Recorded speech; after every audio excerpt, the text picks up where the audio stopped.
Até nessa pandemia aprendi a mexer com emojis, né? Então tá aí eu. Essa é a nossa aula, farmacologia do sistema nervoso autônomo, a transmissão adrenérgica. Eu sou a professora Cíntia Mille Fritz Brandão de Oliveira, do Departamento de Ciências Fisiológicas, do Instituto de Ciências Biológicas da Universidade Federal do Amazonas. Qualquer coisa que vocês queiram entrar em contato, que não responda lá na nossa sala do Google Classroom, vocês podem mandar um e-mail para mim, yamile com 2 L's, @ufam.edu.br, ok? E aí nós vamos relembrar algumas respostas fisiológicas importantes para a gente dar início a essa nossa trajetória pela via simpática, que é uma via extremamente importante para a farmacologia. Antes de qualquer coisa, lembra que eu pedi para vocês pegarem papel e caneta? Eu quero que vocês me respondam a cada pergunta, tá? Elas vão estar numeradas, se a atividade que vai aparecer, ela é uma resposta simpática ou uma resposta parasimpática, tá bom? Já é uma primeira estimulação aqui nessa nossa sexta-feira. Na estimulação das glândulas salivares no nosso corpo, quando eu tenho um aumento de secreção com viscosidade e especificidade, elas estão muito espessas, as secreções, que tipo de regulação está acontecendo? Simpática ou parasimpática? Aí vocês coloquem aí. Número 1, letra A, botem simpática ou parasimpática.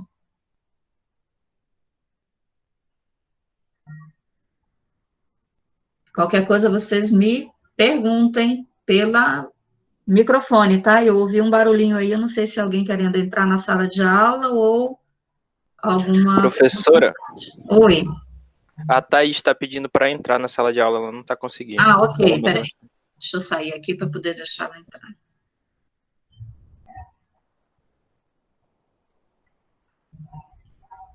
Pede para ela entrar de novo, para mim poder fazer a abertura para ela. Ela não está aparecendo mais aqui.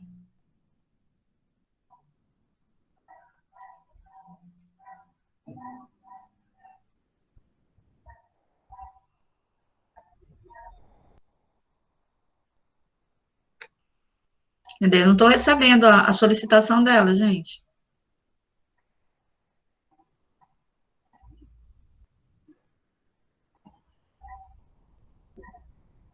Alguém manda mensagem para ela pedir a solicitação de novo?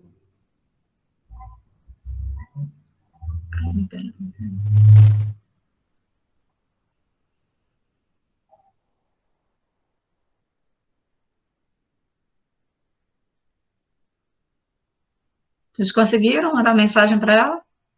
Senão eu volto para a apresentação.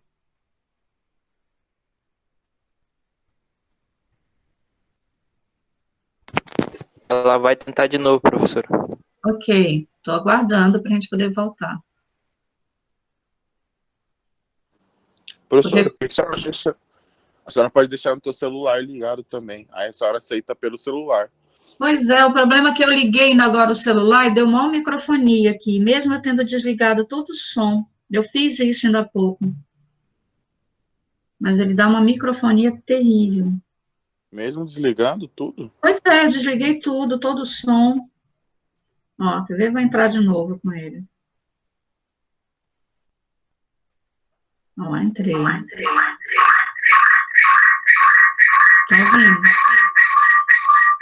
O som tá todo desligado.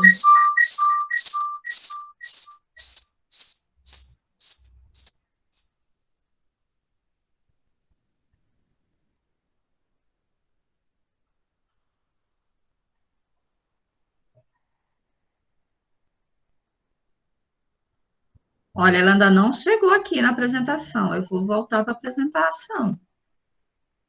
Ela disse que está tentando entrar, mas não está conseguindo ainda. Não está chegando o pedido dela aqui.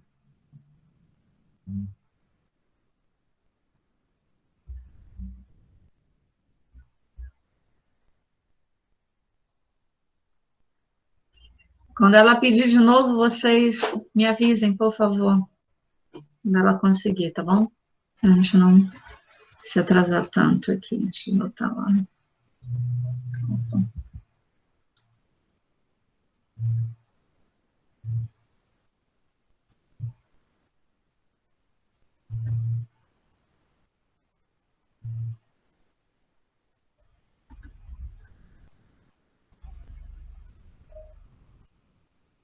Então, aí vocês anotem, né?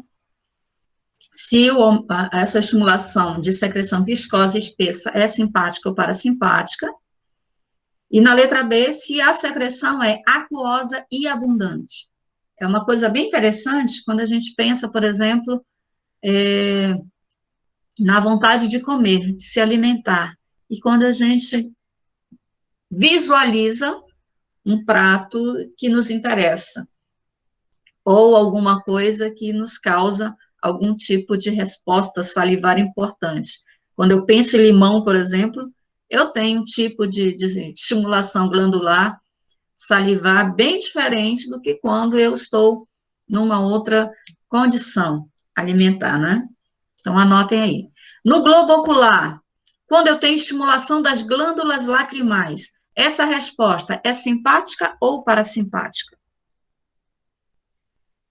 Quando eu tenho a dilatação da pupila, também é uma resposta simpática ou parasimpática? E quando eu tenho contração do músculo ciliar, visão de perto, aquela visão de acomodação, é uma resposta simpática ou parasimpática? Algumas coisas aqui vocês já viram com a professora Giane, com certeza, né? Inclusive, já devem ter visto alguns medicamentos que têm ações importantes quando a gente pensa lá no glaucoma, de ângulo aberto, mas eu estou dando dica demais, né? Então, vamos seguir. A contração dos brônquios e o aumento da secreção na via respiratória.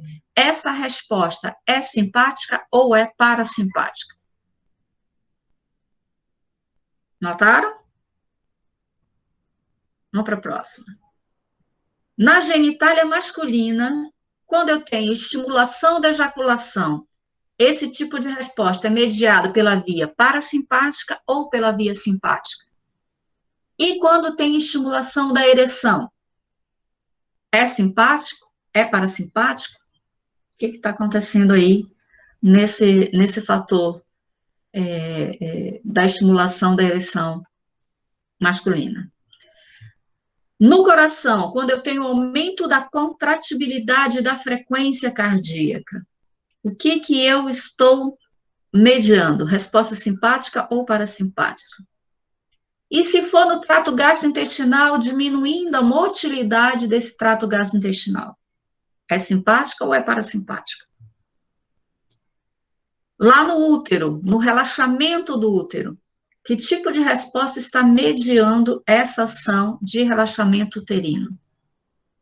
Nos vasos sanguíneos, na dilatação dos vasos presentes na musculatura esquelética, é resposta simpática ou parasimpática? E na contricção dos vasos sanguíneos presentes na pele, nos pelos, né? Pele em volta dos pelos, nas mucosas, na área esplânica, que tipo de resposta está sendo regulada? Se vocês prestarem atenção, cada uma dessas respostas vão estar relacionadas não só com a questão fisiológica, mas também com algumas coisas que nós vamos tentar desmembrar em relação aos efeitos colaterais ou adversos dos medicamentos que nós vamos estudar nesse módulo. Então, é muito importante ter essa lembrança anátomo-fisiológica para a gente seguir adiante, beleza? Todo mundo anotou? Todo mundo com as suas respostinhas?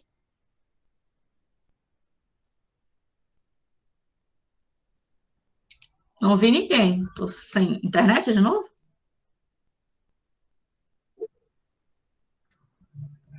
Vocês falem no microfone, viu? Porque senão eu não vejo vocês. Eu tive que vir aqui. Ok, vamos lá.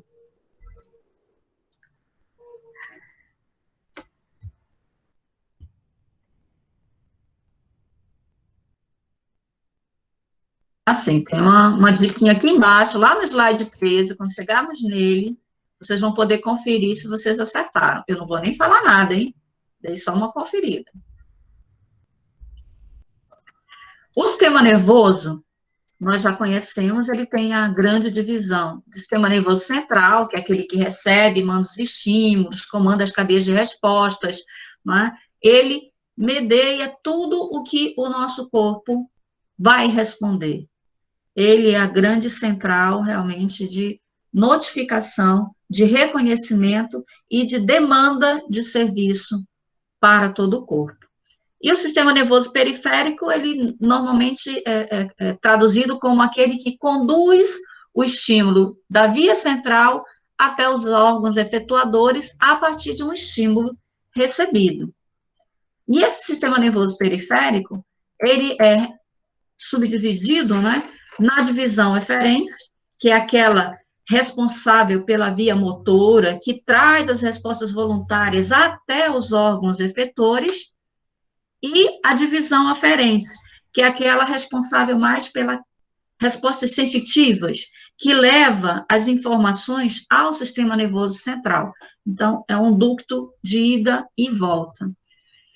Dentro dessa grande divisão do sistema nervoso periférico, nós temos o sistema nervoso autônomo, aquele que está todo relacionado com as respostas involuntárias, autorregulação do funcionamento interno, e o sistema somático, que é aquele que é responsável pelos movimentos voluntários, pela comunicação do sistema nervoso central, os nervos sensoriais e nervos motores, eles reconhecem a informação, o estímulo, mas esse estímulo só é desencadeado como resposta a partir de uma identificação central e uma decisão central de faço ou não faço, né? Por exemplo, andar.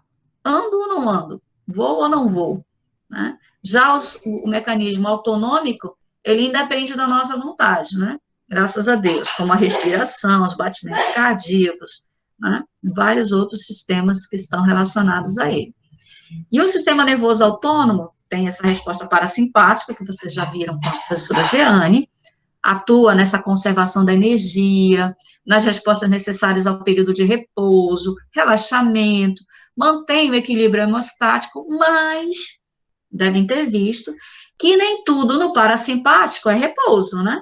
Algumas coisas no parasimpático também são estimulatórias, inclusive a acetilcolina é um neurotransmissor importante também para a regulação das respostas simpáticas.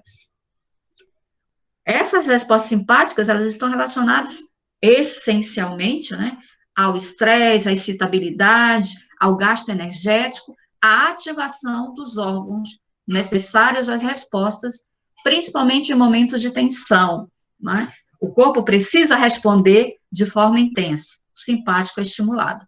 Mas o parasimpático tem um mecanismo de regulação dessas respostas. Já pensou se a gente vivesse no estresse, né?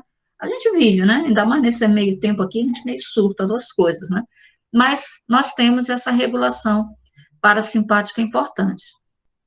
Uma terceira divisão é a via entérica, que está mais relacionada às funções gastrointestinais.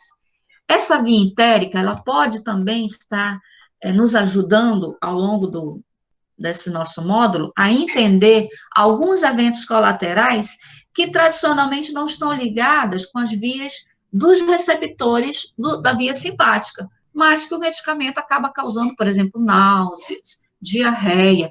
Por que isso acontece?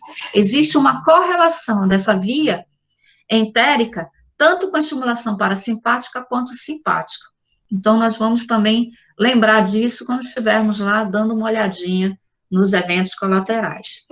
A via de transmissão parasimpática, de forma mais ampla, é crânio-sacral, e a simpática é tóraco-lombar. O que significa isso? Significa que nós temos um padrão bineural de transmissão. O neurônio pré-ganglionar, deu um nó na língua, ele tem o corpo celular lá na via do sistema nervoso central, e nós temos um novo neurônio, que é o pós-ganglionar, que o corpo dele está no gânglio autonômico, já mais próximo dos órgãos efetuadores, né? E esses órgãos, eles promovem a estimulação ou sensibilização, o reconhecimento, a via dos efluxos, né? E aí nós chamamos de efluxos parasimpáticos aqueles que se situam na proximidade ou no interior do órgão-alvo, geralmente é o que acontece, e os efluxos simpáticos, que são aqueles que vêm do sistema nervoso central e se desdobram, né, através das raízes medulares torácicas e lombares. Os gânglios simpáticos, nesse ponto aqui, são importantes porque eles formam essas duas cadeias paravertebrais, além de alguns gânglios na linha média, que permitem a ida e a vinda dessas informações, de uma forma contínua.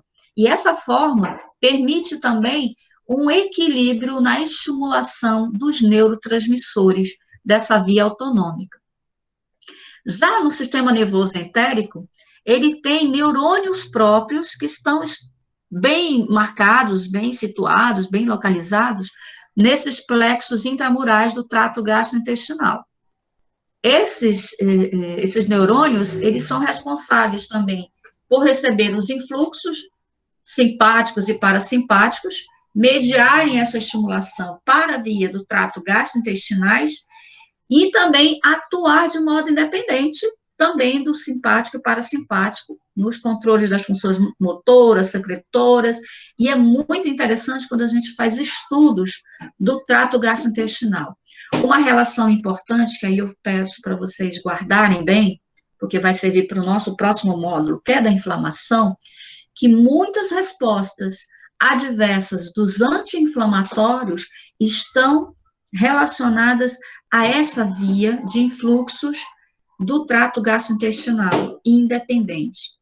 Por exemplo, alguns efeitos como dores de cabeça, enxaquecas, que podem ser mediadas pelo controle da via autonômica entérica, estão bem fechadinhos com essa estimulação independente das funções motoras. De alguma forma, esse sistema entérico pode mandar também sinalizar na via central a liberação de neurotransmissores causadores das famosas enxaquecas, dores de cabeça. Um deles é a serotonina. A serotonina é um hormônio maravilhoso, é um hormônio do prazer, do bem-estar. Durante muito tempo ele foi chamado do hormônio do amor. Mas ela, em quantidades mediadas, ela é capaz de fazer essa regulação de uma forma muito eficiente. Porém, com a desregulação da serotonina, nós podemos ter dor de cabeça severas. E uma das coisas interessantes que foi descoberta, e isso os povos tradicionais sabiam bem antes da gente, é que, se tratando dos problemas gástricos, você pode aliviar as dores de cabeça. O famosinho chá de boldo, que muitos devem conhecer, ele é um excelente auxiliar na diminuição da sintomatologia das enxaquecas. Mas isso é um assunto para a gente conversar mais tarde. Depois, então, se vocês quiserem, depois a gente bate um papo sobre isso aí. No sistema nervoso autônomo, essas ações simpáticas e parasimpáticas, elas estão bem conhecidas, né? Na literatura, eu até pedi para vocês darem uma lida, né? Nos nossos livros que nós expusemos para vocês ali, eles trazem essas ações. E aí, aqui, de forma esquemática, vem trazendo essas ações. O que tiver em negrito aí, que vocês podem ver, são as ações simpáticas, e o que está sem o negrito são as ações parasimpáticas. Inclusive, já dá para vocês verificarem as respostas de vocês. Dêem uma olhadinha, sejam honestos, e marquem aí o que vocês acertaram naquelas 8 perguntinhas anteriores.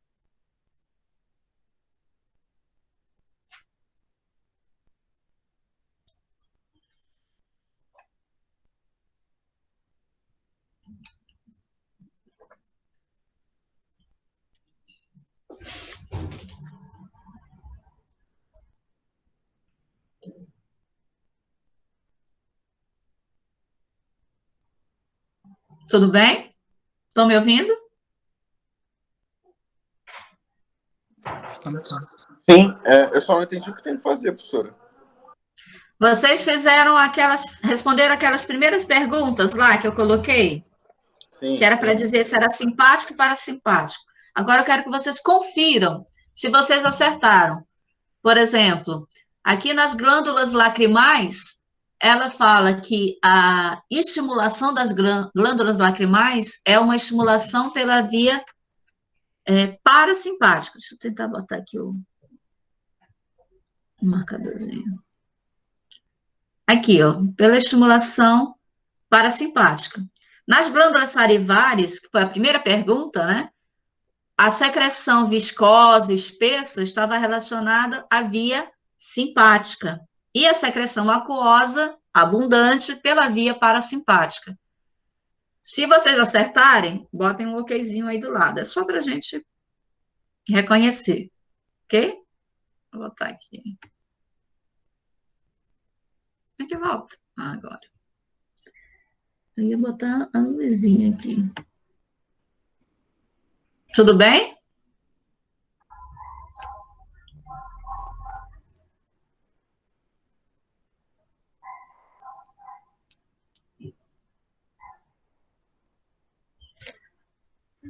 O relaxamento do útero, por exemplo, ele é mediado pelas vias simpáticas.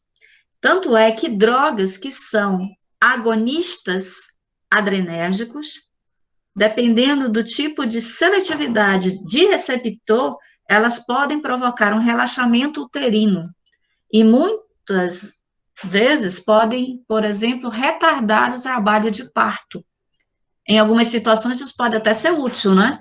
Numa situação de aborto espontâneo, de aceleração do parto, o feto ainda não está em idade gestacional para o parto efetivamente, então esse tipo de substância auxilia para retardar esse trabalho de parto e melhorar, né, efetivar o amadurecimento desse feto até efetivamente provocar o parto. Ok? E aí, acertaram tudo? Me contem. Estava conferindo ainda, professor. Opa, então vou votar.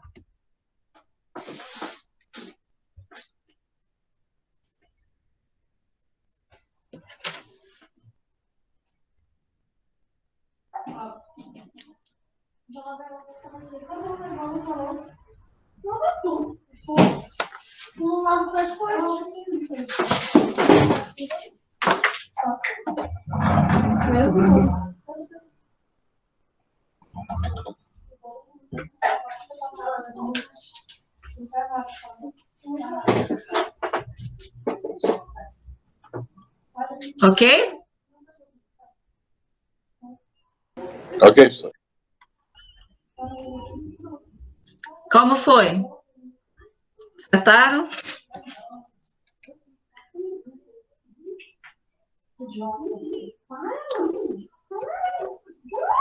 Tudo não, professor, mas eu acertei. Não foi possível acertar tudo, mas... Não foi tudo não, prof, mas alguma coisa saiu.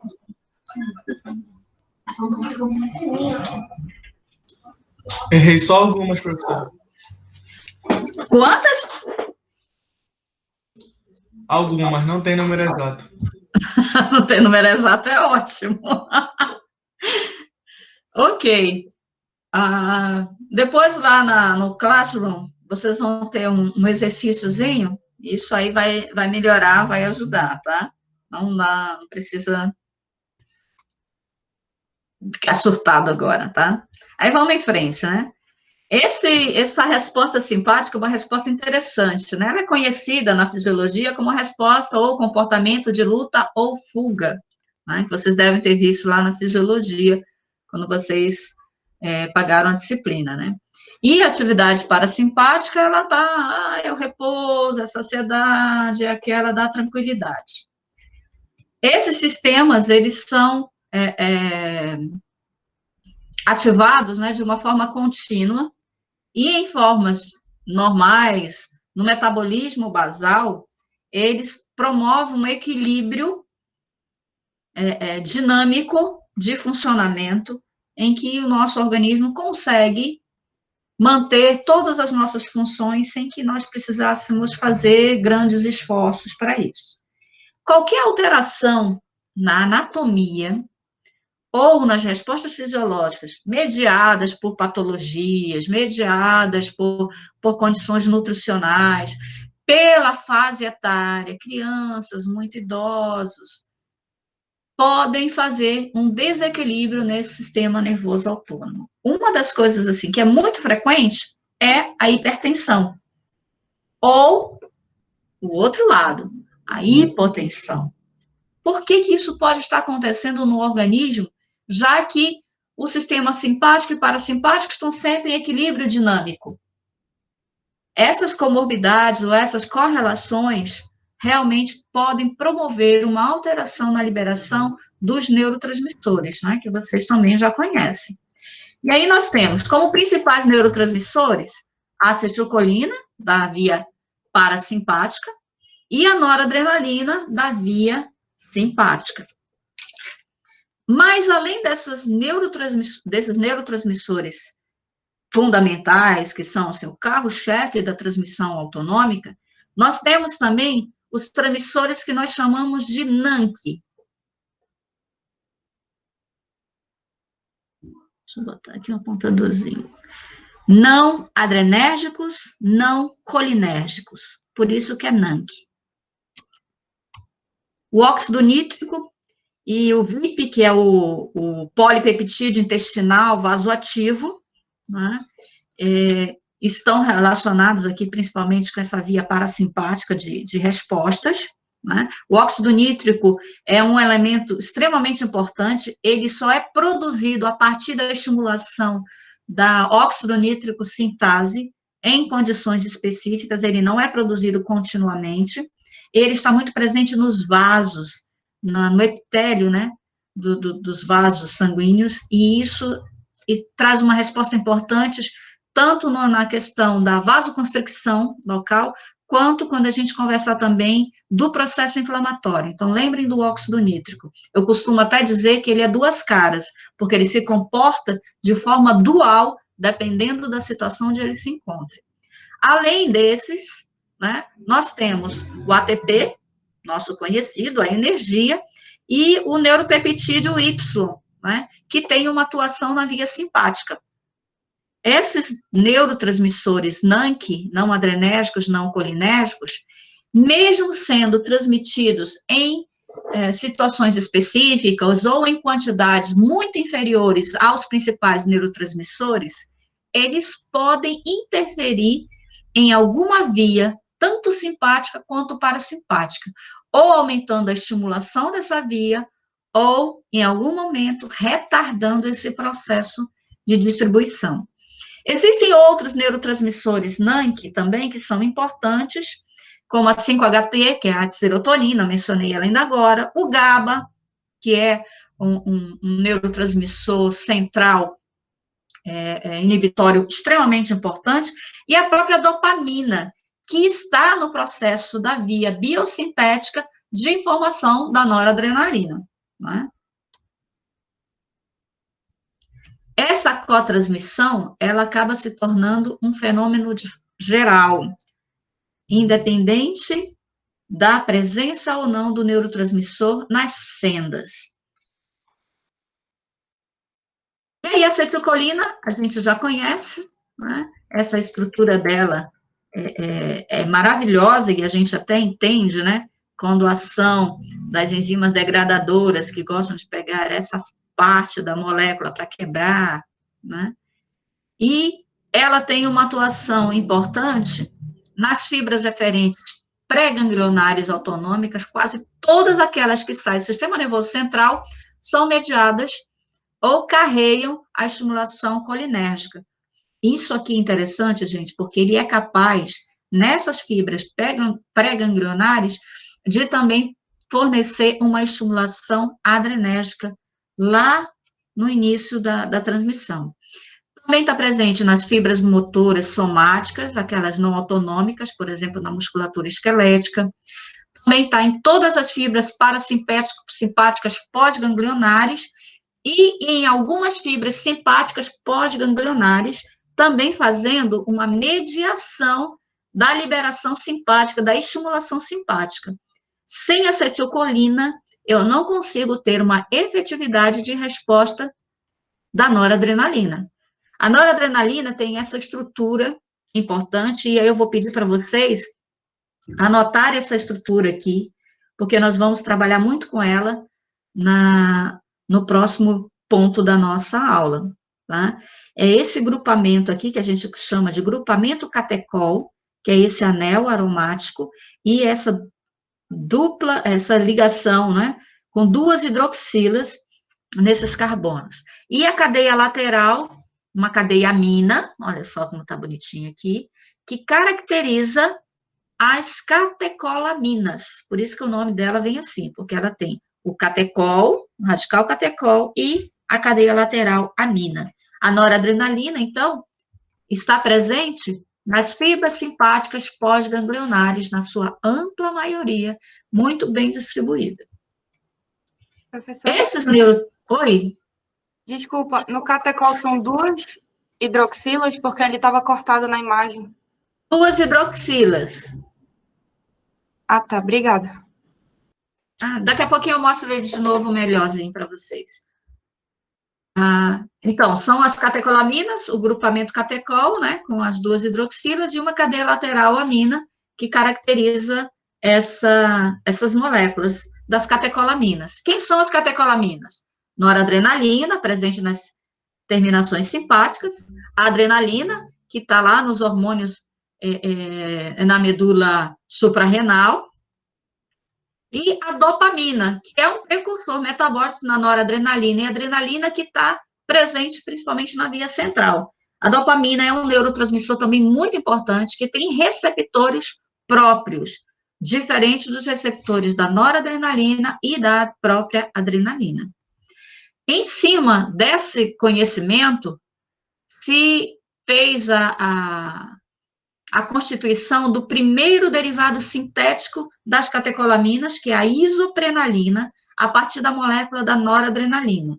Ele não é encontrado no corpo, mas ele é usado hoje para se medir a quantificação ou também a sensibilidade das catecolaminas aos seus receptores. A gente vai já mostrar isso aqui para vocês. Tá? Aqui a estrutura deles, acho que dá para vocês verem melhor, né? A hidroxila, as 2 hidroxilas presentes nesse radical, né, aromático, e a cadeia lateral amina, 2 carbonos, mais amina lateral, né, e a presença, nesse caso, da noradrenalina e da adrenalina, de mais um grupamento hidroxila. Estão vendo a diferença? Na dopamina, eu não tenho esse radical hidroxila aqui. A dopamina, para se transformar em noradrenalina, ela precisa de uma ação de inserção dessa hidroxila, que a gente vai chegar já na molécula, na síntese dela. Mas, para a gente entender um pouquinho isso, tem uma história muito legal.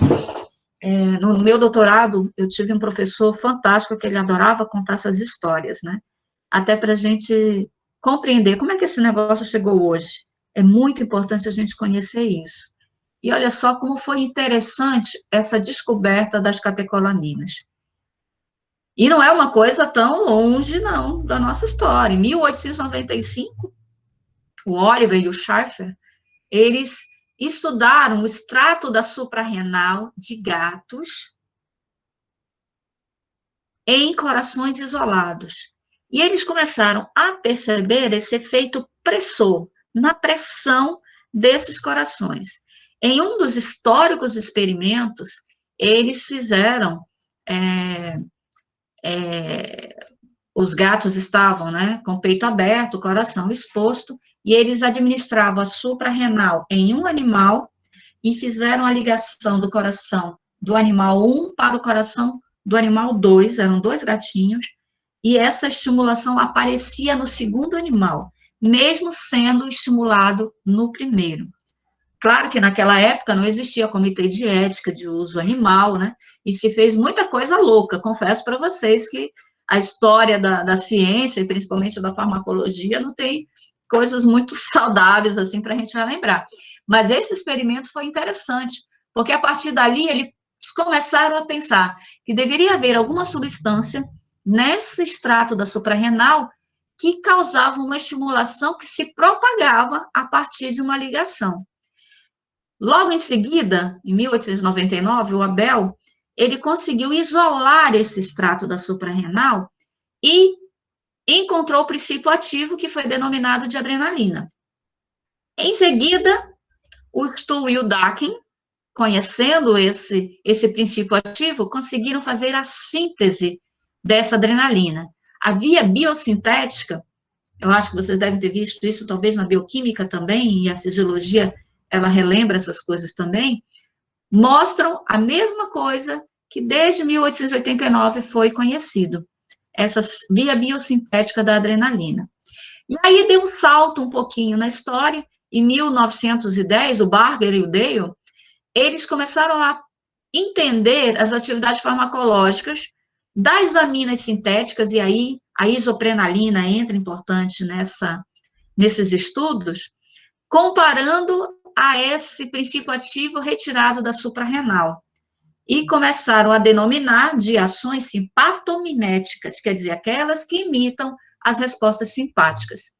Em 1913, o Dale, sozinho, fez o seu famoso experimento com o esporão de centeio. O esporão de centeio já era conhecido na humanidade, uma substância capaz de provocar diminuição da pressão arterial, né? As pessoas que tomavam ou que comiam, né, esse esporão de centeio, ou entravam em contato com ele, tinham uma queda brusca da pressão arterial. E o Dale queria entender o que estava acontecendo. Então, foi administrado adrenalina no animal e a solução de esporão de centeio. Imediatamente, a pressão arterial caiu bruscamente. Esse foi o primeiro experimento relacionado às ações antagônicas das catecolaminas, né? Fantástico, olha lá, 1913. E aí a história deu um salto maior, em 1948, o Alquist, ele conseguiu, a partir do conhecimento de que deveria haver um lugar no organismo que era responsável por identificar e reconhecer as ações de substâncias externas no corpo como receptores. E, em 1948, foram descobertos os subtipos dos receptores adrenérgicos, os receptores alfa e beta, como nós conhecemos hoje. Até então, se acreditava que a adrenalina era responsável por todas as ações no corpo. E aí se começou a perceber que ela precisava ter lugares específicos para produzir respostas específicas, né? Olha só que delícia, né? Fico apaixonada com essas historinhas.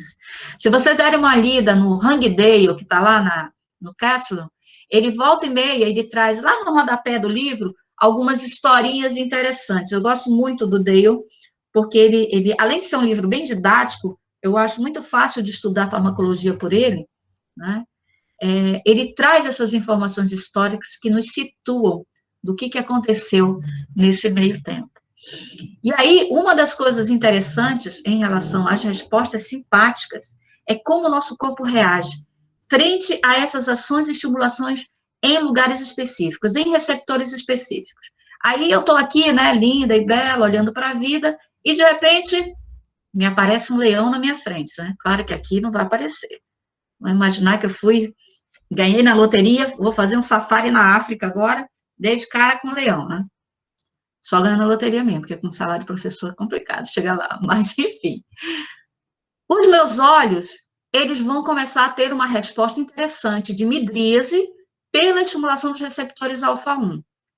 E também um relaxamento músculo-ciliar para compensar essa midríase imediata, para não ter um rompimento, e melhorar a acuidade visual.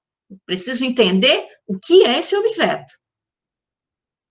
O meu coração, em contrapartida, vai ter um aumento da força de contração e frequência cardíaca intensificados pelas respostas dos receptores beta-1 que estão localizados na musculatura lisa cardíaca.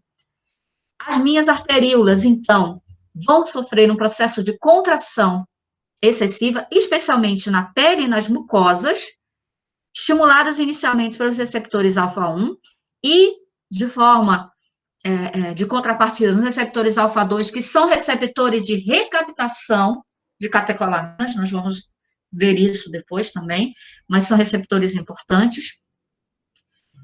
E eu vou ter também uma contração nas minhas vísceras abdominais, né? Normalmente se fala que a gente fecha tudo, né? Porque eu preciso reorganizar as minhas forças e o meu pensamento para aquilo que está me causando o susto, né? Então, preciso tomar algumas decisões.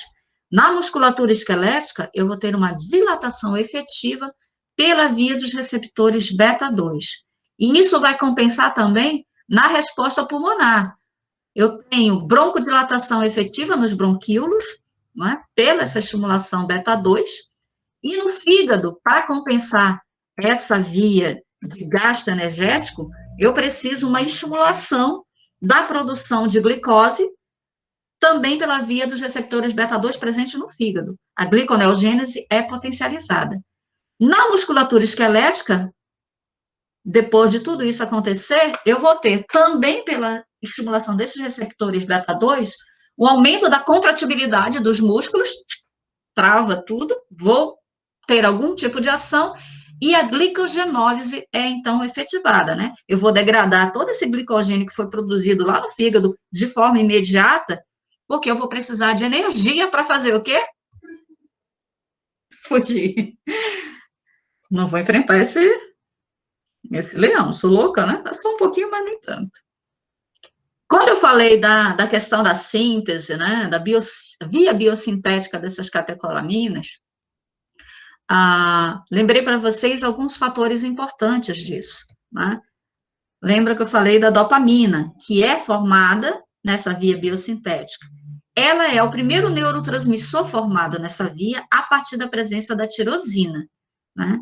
A tirosina, ela, na presença da enzima tirosina descarboxilase, ela forma a dopa, que é imediatamente precursora da dopamina. Essa dopamina, ela já pode ser armazenada em vesículas próprias, tá?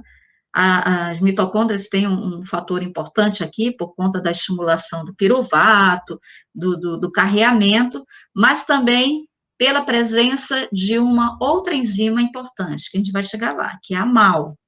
Guardem aqui, acho que está aparecendo bem ruinzinho aqui, MAO e CONT. Essas duas enzimas são enzimas de degradação das catecolaminas.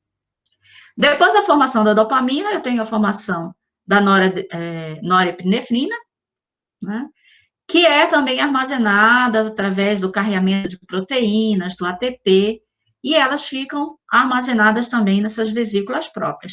A partir do mecanismo de estimulação pelas fibras, né, pós-ganglionares, esse neurotransmissor formado, ele pode atuar nos seus receptores pós-ganglionares ou pré-ganglionares. Aqui, esses receptores pré-ganglionares são do tipo alfa-2, que regulam a quantidade do neurotransmissor liberado aqui nessa fenda. Quando está em excesso, esses neurotransmissores são carreados aqui para esse receptor alfa-2, que inibe o processo de produção de síntese de catecolamina, para que tem demais. Então, ele regula isso, é um receptor de regulação importante. Na anestesia, existe uma droga muito interessante que tem sido estudada de forma intensa, que é a clonidina. Guardem esse nome.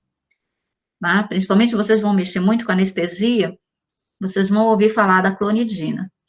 Ela é um medicamento inicialmente usado para o tratamento da hipertensão, mas se observou, especialmente na anestesia geral, que os pacientes que fazem uso concomitante de clonidina, que eles diminuem a necessidade da manutenção ou do aumento das doses do anestésico durante os protocolos.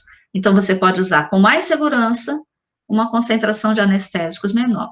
E é interessante também que parece que ela tem uma correlação na sensibilização da dor. No pós-operatório, esse paciente, ele sente menos dor do que aquele paciente que não usou a clonidina. Tem alguns trabalhos bem legais mesmo que já foram executados, principalmente pelos anestesistas, né? Aqui esse outro esqueminha traz realmente a via mais detalhada, né? Aqui a tirosina, né, que vem da alimentação, é captada, né? E pela tirosina hidroxilase, forma a DOPA. A DOPA ela é muito instável no organismo. Ela necessita, com urgência, da presença da DOPA descarboxilase. A partir da sua formação, se ela não for logo estimulada a retirar esse grupamento, né, carboxílico aqui dessa molécula, ela não se transforma em dopamina e é perdida. Ou é recaptada, ou vai para outra via, se perde. Então, a dopa descarboxilase é uma enzima de alta efetividade, de alta presença nessa via biosintética. Guarde essa informação. A partir da formação da dopamina, ou ela é armazenada, principalmente lá na via central, fica nos nas suas vesículas, né, e pode atuar nos seus receptores dopaminérgicos. A dopamina, ela está muito relacionada, por exemplo, com a doença de Parkinson. Não sei se vocês já viram, né, algum paciente com doença de Parkinson. Um dos principais sintomas na doença de Parkinson são os tremores de extremidades. O paciente, ele acaba tendo um descontrole nesses tremores. Por exemplo, iniciar o passo, caminhar, que é uma função que depende, né, da vontade do sujeito de começar a caminhar. No paciente com Parkinson, ele tem essa dificuldade de iniciar essa marcha, por conta da deficiência da dopamina. E no caso que ele inicia a marcha, ele não consegue cessá-la. Então, é um paciente que eu preciso ajudar a começar a caminhar e segurar ele para ele não ir embora, senão ele vai se machucar, bate na parede, cai num penhasco. Imagina a complicação que é.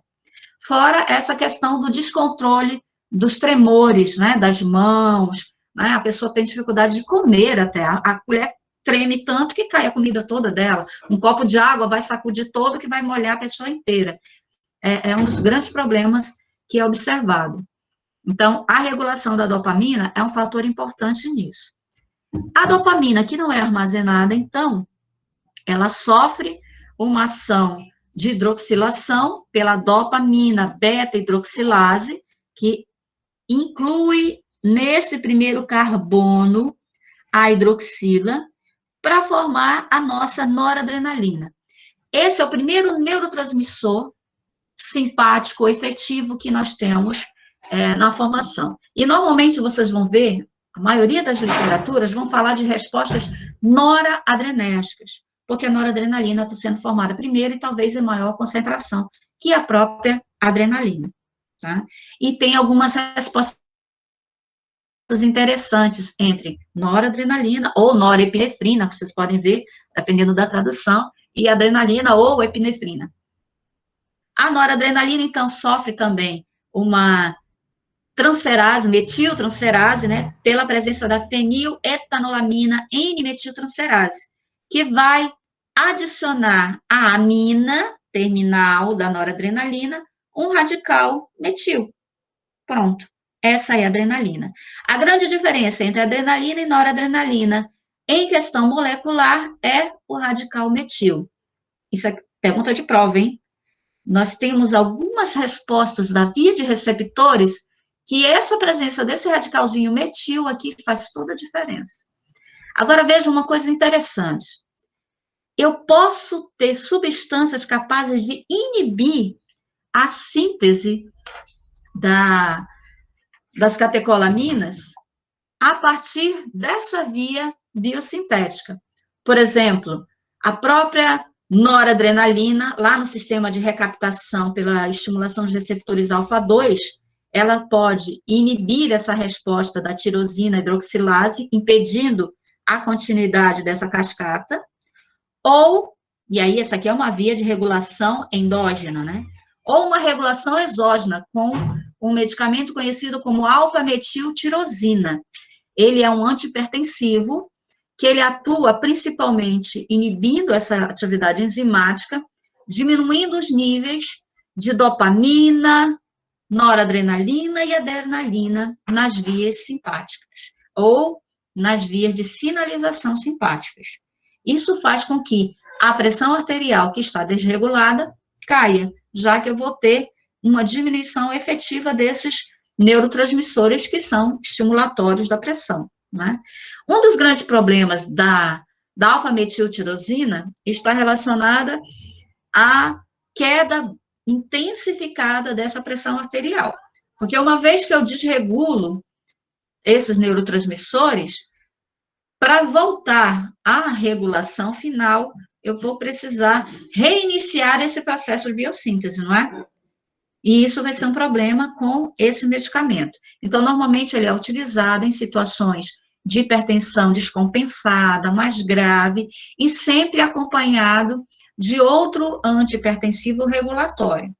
Além dela promover uma intensa queda da pressão arterial após as primeiras 24, 48 horas de uso, ela pode também provocar uma desregulação em outras funções que são mediadas por essa via, né? Então, é um medicamento que precisa ser usado com muita cautela. Uma outra forma de inibir essa síntese vem aqui na inibição da dopa-descarboxilase pela carbidopa. A carbidopa é muito conhecida no tratamento do Parkinson. Lembra que eu mencionei ainda há pouquinho a questão do Parkinson, né? Ela inibe esse metabolismo periférico da levodopa, que é um outro fármaco que atua na via central da dopamina.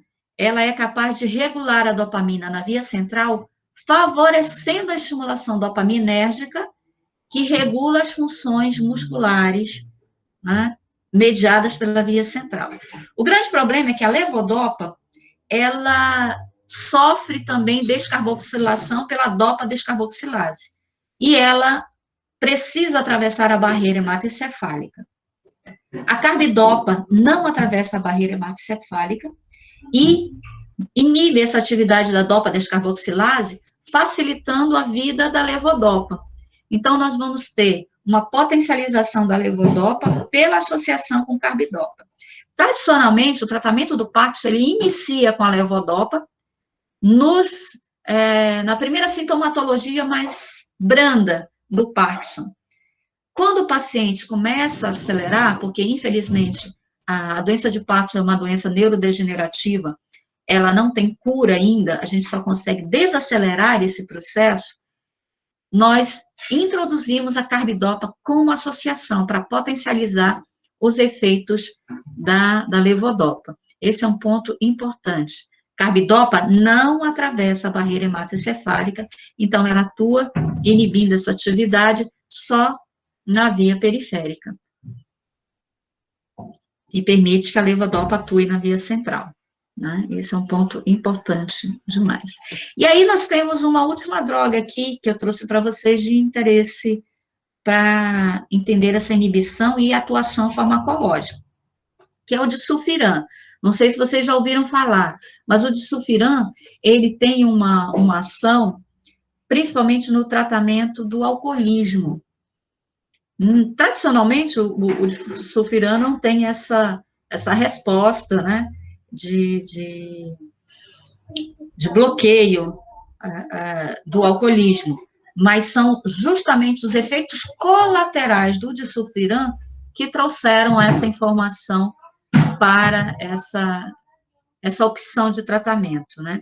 Ele causa um desconforto abdominal tremendo, a pessoa fica toda ruborizada, com vômitos, cefaleias intensas, que é conhecido como o efeito disulfiram, quando o paciente, usando o disulfiram, toma alguma bebida alcoólica, mesmo que em concentrações muito baixas.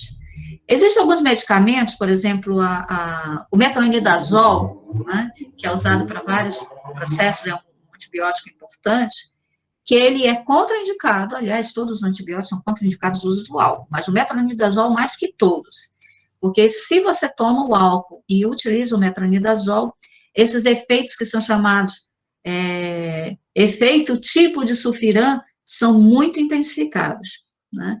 Ele tem uma ação de inibir o acetaldeído desidrogenase e aumenta o acetaldeído. Com a presença do álcool, ele vai provocar uma vasodilatação mais intensa, que causa, obviamente, uma queda da pressão arterial, que, para compensar, desenvolve uma taquicardia, além das náuseas, do vômito, da confusão mental. Então, é realmente bem complicado. Antigamente, o disulfiram foi muito efetivo no tratamento do alcoolismo, mas ele acabou deixando de ser utilizado porque muitos pacientes não aderiam adequadamente ao tratamento, e os alcoólatras realmente com síndrome, né, de abstinência buscavam o álcool para tentar diminuir esses tremores e acabavam tendo uns efeitos colaterais muito intensos, muito mais graves. E o disulfiram ele tem que ser utilizado realmente sobre uma supervisão mais adequada, né? Mas são algumas informações interessantes. Só nessa via de síntese, olha só que interessante aqui.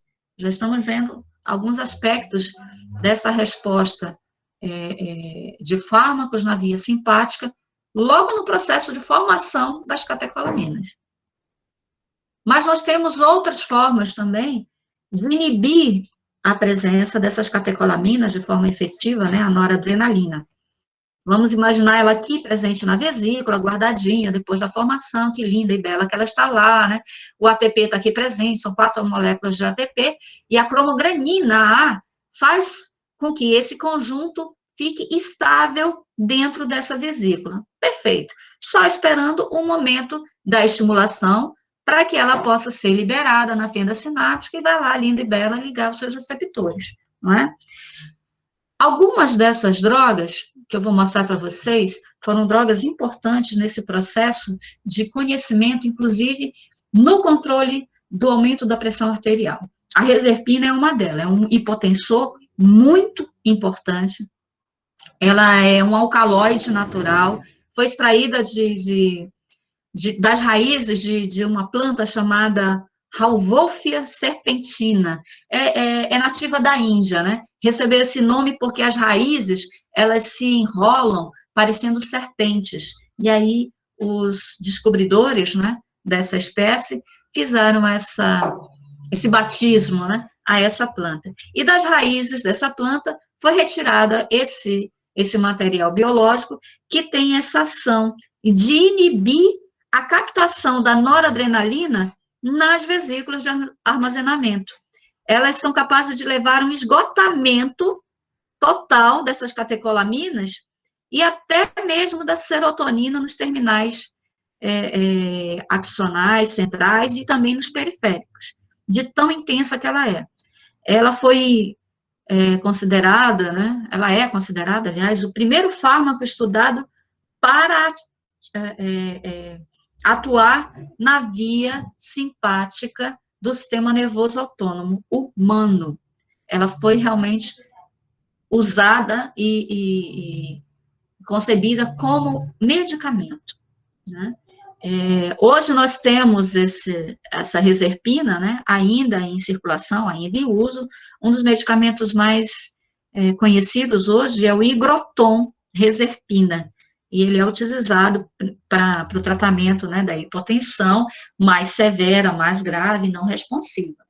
Mas como ela faz uma depressão das catecolaminas nas vesículas, impedindo a ação, liberação lá nas vesículas, né, ela pode causar alguns efeitos colaterais que precisam de uma atenção bem especial, né? Congestão nasal, por exemplo, é bem importante.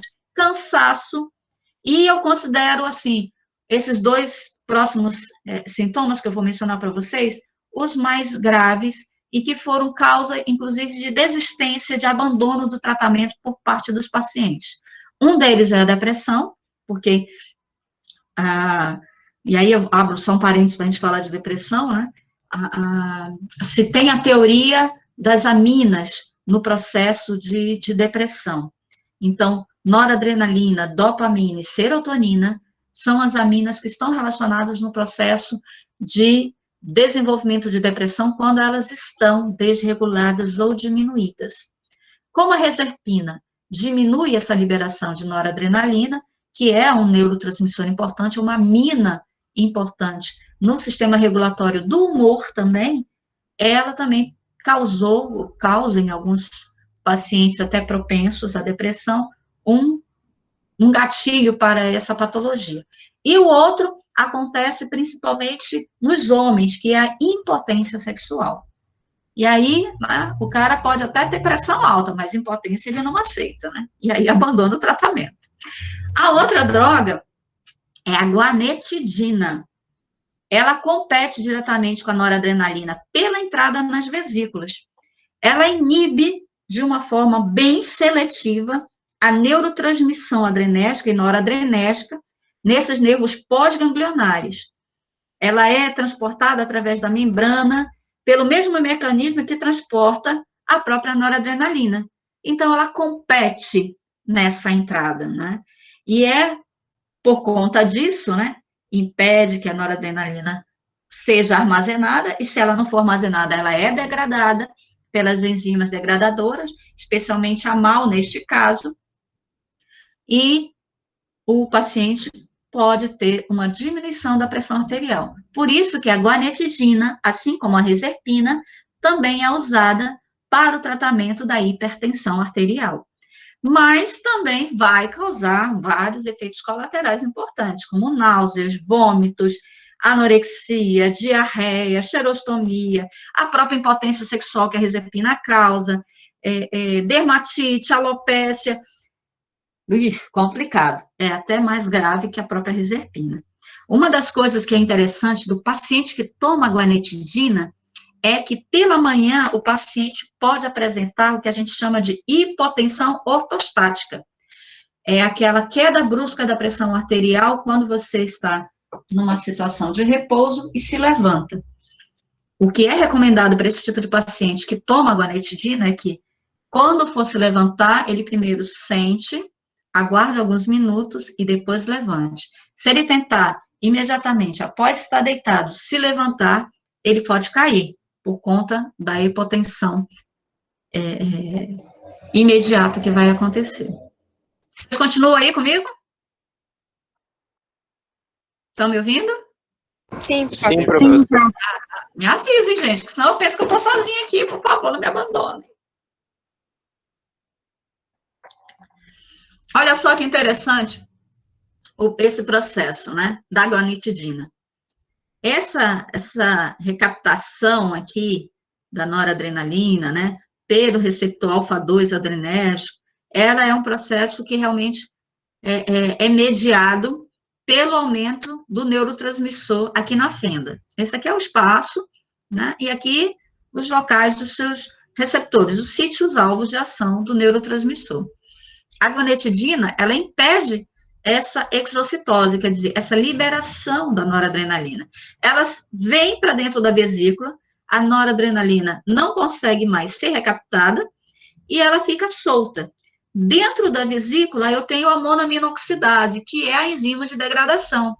Chegou a adrenalina, chegou noradrenalina na fenda, ninguém está lá para proteger ela, a monoaminoxidase vai lá e quebra essa molécula. E aí, perde, obviamente, o neurotransmissor, né? Então, esse é um dos pontos importantes nesse mecanismo de ação da guanetidina, para a gente não esquecer. A noradrenalina também pode ter o processo de captação. A gente chama de captação 1, aquela que é chamada da membrana neuronal, onde eu tenho o aumento de afinidade com a catecolamina, né? É altamente seletivo esse processo de captação para a noradrenalina. E esse processo de captação, que é um processo de regulação das catecolaminas, pode ser inibido por algumas substâncias, como a cocaína, os antidepressivos tricíclicos, a fenoxibenzamina, as anfetaminas. Anfetaminas e cocaína, hoje, são substâncias que são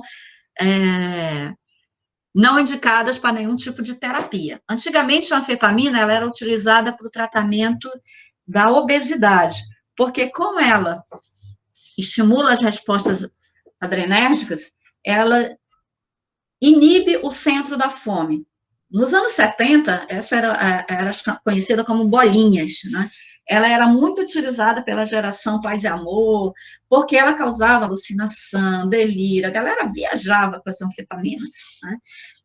E ficou famosa também com as mulheres mais ricas, porque diminui essa vontade de comer e mantinha a estimulação, o estado de vigília, né? O grande problema é que essas substâncias também causam alta dependência química, provocando uma alteração no comportamento, um aumento da estimulação simpática, que aí nós vamos ter aumento de batimentos cardíacos, nós vamos ter alucinações mais severas, alteração do humor, por conta dessa desregulação simpatomimética. E as respostas parasimpáticas acabam não conseguindo compensar essas ações. A cocaína, por si só, ela também causa esse tipo de estimulação por ela mesma e estimulando ainda mais essas respostas noradrenérgicas na fenda. Esse processo de captação é um processo de regulação. Se eu não capto a noradrenalina, obviamente que eu vou ter um aumento da disponibilidade desse neurotransmissor na fenda. Quando esse neurotransmissor não encontra competitividade de ações, ele vai potencializar as suas respostas estimulatórias. Por isso que todas essas substâncias acabam sendo inibitórios desse processo de recaptação e aumentam a demanda das catecolaminas, da noradrenalina. Então, eu tenho estimulação pós-ganglionar da catecolamina. Pode falar. Professora? Pode falar. Um desses casos seria a sibutramina? A sibutramina, ela não atua pelo mesmo mecanismo da anfetamina. A sibutramina, ela tem um mecanismo mais periférico de atuação. A anfetamina, ela tem uma ação central, né? Então, ela regula lá na via central, mas a sibutramina é mais periférica. Tanto é que um dos efeitos colaterais da sibutramina é bem diferente dos das anfetaminas. A sibutramina, por exemplo, causa alguns eventos graves no pâncreas, inclusive levando a alguns casos mais de uso muito contínuo de pancreatite severa, né? Alguns pacientes, principalmente femininos, né, tiveram uma agudicidade com a sibutramina. A anfetamina, ela não causa esses eventos nos órgãos mais periféricos e a ação dela é mais na via central mesmo, mais em comportamento. Os órgãos que mais são afetados pela anfetamina acabam sendo o coração e o pulmão para tentativa de compensação da autoestimulação dessas catecolaminas, né? Entendi. Os antidepressivos tricíclicos, por exemplo, são excelentes no tratamento da depressão mais severa, daqueles pacientes que não respondem por exemplo, a fluoxetina, que é a serotonina, né, que estimula a serotonina exógena, né, o hormônio que eu estou produzindo fora do corpo para tentar regular aquele hormônio que o meu corpo não está conseguindo promover. Os antidepressivos, eles, como vão impedir essa captação do neurotransmissor, eles vão promover um aumento desse neurotransmissor na fenda. Então, além de serotonina, eu vou ter aumento da estimulação de noradrenalina, adrenalina. Para os pacientes antidepressivos que acabam não tendo uma regulação com os antidepressivos tricíclicos, os efeitos colaterais são muito mais graves do que aqueles que tomam a fluoxetina de forma mais isolada. Hoje, a terapia da depressão, ela coloca os antidepressivos tricíclicos como secundários ou até terciários na escolha medicamentosa. Alguém ia perguntar alguma coisa? Professora, a Ritalina estaria nessa mesma categoria? A Ritalina é um estimulante. Ela não inibe a captação. Ela estimula a liberação da noradrenalina. Nesse processo aqui, você tem substâncias que impedem que a noradrenalina que eu já produzi, que eu já liberei na fenda, seja recaptada, né? Imagina lá deixa eu voltar aqui.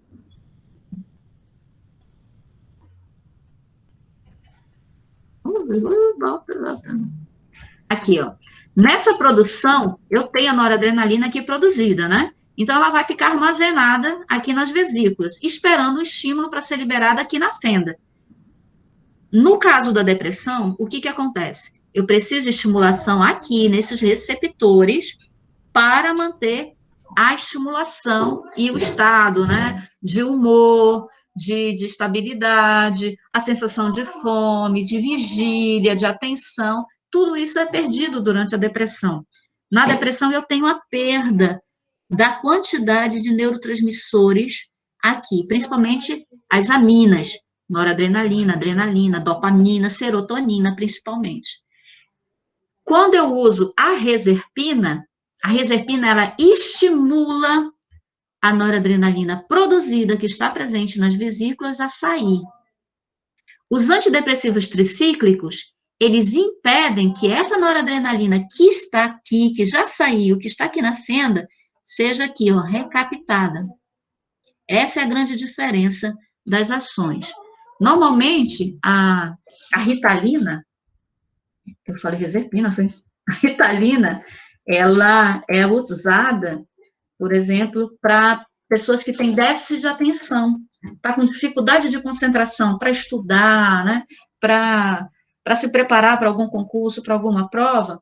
Então, eles utilizam a Ritalina em momentos pontuais. A Ritalina não é um medicamento que deve ser usado de forma contínua, porque ela pode aumentar essa efetividade da demanda noradrenérgica na fenda e aumentar essa estimulação desses receptores e dar um piripapo geral. Aumento da força de contração cardíaca, aumento dos movimentos musculares, posso ter aumento da pressão periférica, porque ela vai causar uma vasoconstricção, porque a noradrenalina não é seletiva para os receptores. Vai atuar tanto em receptores beta como em receptores alfa. Os efeitos colaterais podem ser muito severos, né? Eu sei que muitos estudantes usam Ritalina para ficar acordado, estudar à noite, mas ela é um medicamento que tem que ser usado com cuidado, com atenção e com o acompanhamento médico. Fiquem muito atentos a isso. Uma outra coisa importante é que a associação de Ritalina com antidepressivo vai fazer o quê? O que vocês imaginam?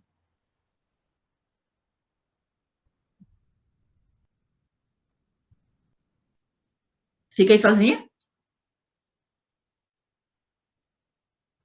Oi, gente. Eles vão se inibir?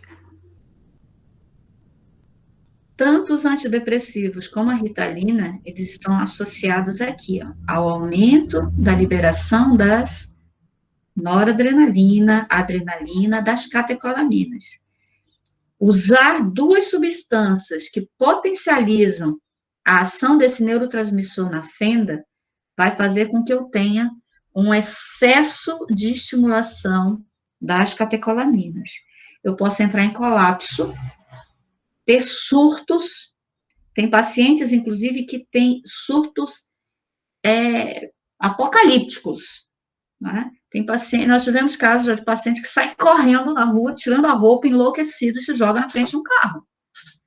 Por tanta adrenalina que está circulando, tanta estimulação noradrenérgica sendo presente nessa conduta. A mesma coisa vai acontecer se eu associar com anfetamina, com cocaína. Com a cocaína, pior ainda. Uma única dose de cocaína, a primeira cheirada da cocaína, gente, já provoca um aumento significativo de noradrenalina. E ele se perdura na fenda. Eu posso até tomar o antidepressivo 3, 4 horas depois, mas essa associação pode ser fatal, inclusive levar à morte. Porque o coração vai ficar tão acelerado, tão intenso, que chega uma hora que ele se esgota de funcionar. Porque é uma bomba, né? É uma máquina, é um músculo. Exercita esse músculo de forma intensa, sem repouso, esse músculo entra em depressão e para completamente. Pode levar à morte. Esse é um grande ponto. Então, esse é o processo de captação 1, que é o processo de regulação da noradrenalina na fenda sináptica. E essas substâncias, elas potencializam a ação de noradrenalina, porque inibem esse processo de captação. Agora, nós temos o processo de captação 2, que é o da membrana celular não neuronal. Esse processo, ele diminui a afinidade. Ele transporta adrenalina, isoprenalina e noradrenalina. Olha só a sequência. A adrenalina tem mais afinidade de ser recaptada do que a própria noradrenalina. Então, lá na fenda, eu vou ter mais nora do que adrenalina, pelo processo de captação 2. Esse processo de captação 2, lá nas membranas celulares não neuronais, ele pode ser inibida pela fenoxibenzamina, pela normetanefrina e também pelos hormônios esteroides. A normetanefrina, ela é um dos metabólitos secundários da anfetamina. Então, a gente já pode verificar que a anfetamina vai atuar em 2 processos de captação, fazendo inibição desses processos de regulação de noradrenalina circulante, né? Aí é mais um cuidado que a gente precisa ficar atento. Essa degradação também da regulação de noradrenalina é feita pela via endógena, né? Ali a gente estava mencionando drogas exógenas que podem provocar essa desregulação.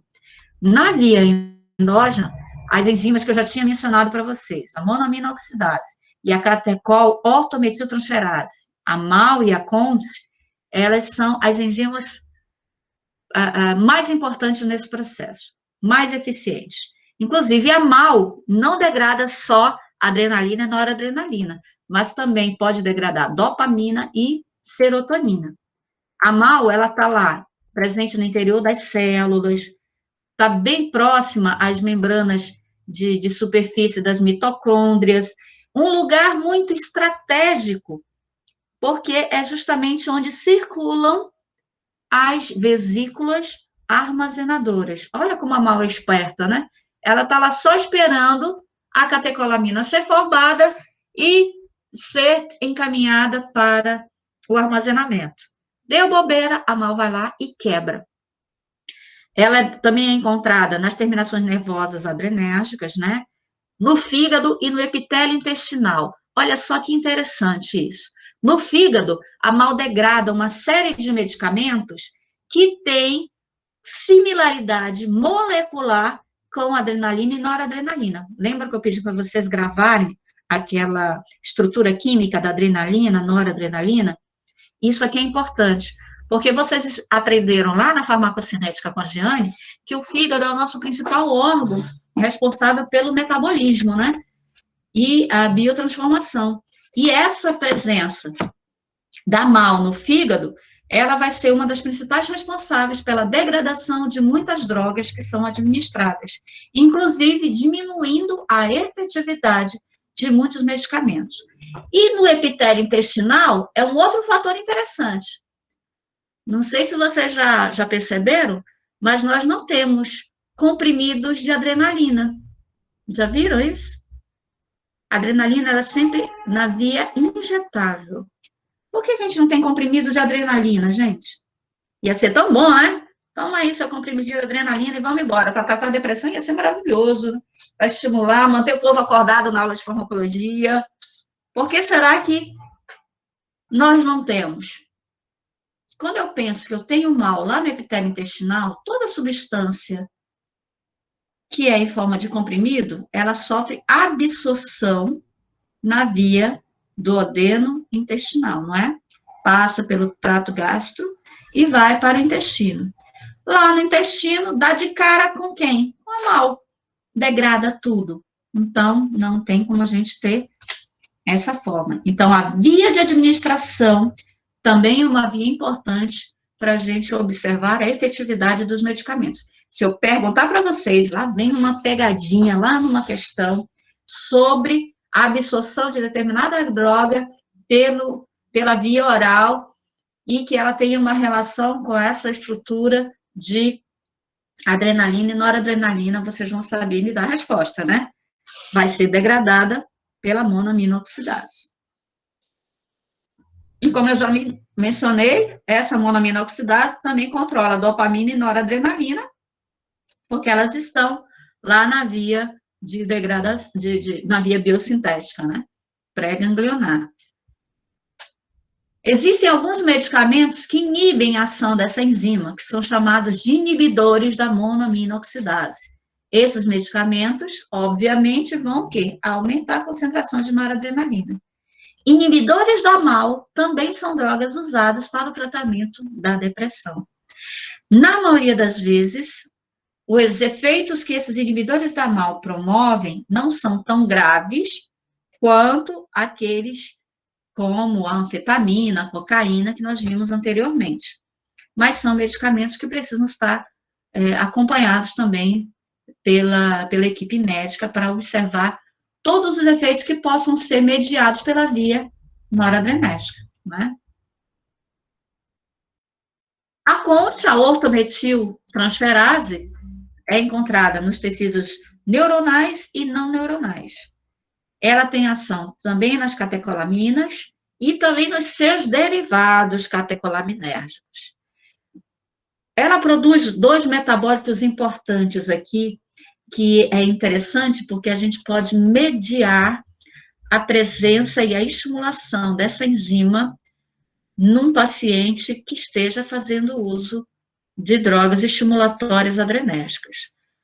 O principal metabólito final é o ácido 3-metoxi-4-hidroximandélico, o VMA, e esse VMA é altamente excretado na urina. Uma coisa interessante é que no feocromocitoma, que é um tipo de tumor que está acima da glândula adrenal, esse tumor comprime a glândula, fazendo com que haja estímulos contínuos e intensos para a liberação de adrenalina. Então, quando você mede o VMA na urina e ele está elevado, a probabilidade de estar acontecendo uma ação cancerosa, né, tumorosa, nesse paciente é muito grande. E aí você precisa regular esses níveis noradrenérgicos. Normalmente, essa patologia ela pode ser tratada por via cirúrgica, mas também com a diminuição da estimulação das catecolaminas. Aqui eu trouxe para vocês, né, uma via geral de onde eu vou encontrar a MAO e onde eu vou encontrar a CONT, né? Aqui, olha, na formação da noradrenalina ou norepinefrina até adrenalina ou epinefrina, pela ação da MAO, e a degradação tanto delas na presença da MAO, formando esse substrato, o DOP-GAL, que ele pode ser completamente inibido nas respostas finais, né? Então, esse é um exemplo bem interessante de como tanto CONT como MAO pode destruir esse neurotransmissor importante. Por um lado, eles são fundamentais para essa regulação endógena, mas em situações graves de desregulação simpática, talvez o aumento dessa estimulação dessas enzimas degradadoras possam piorar o quadro do paciente. Então, precisa haver uma regulação mais adequada para isso.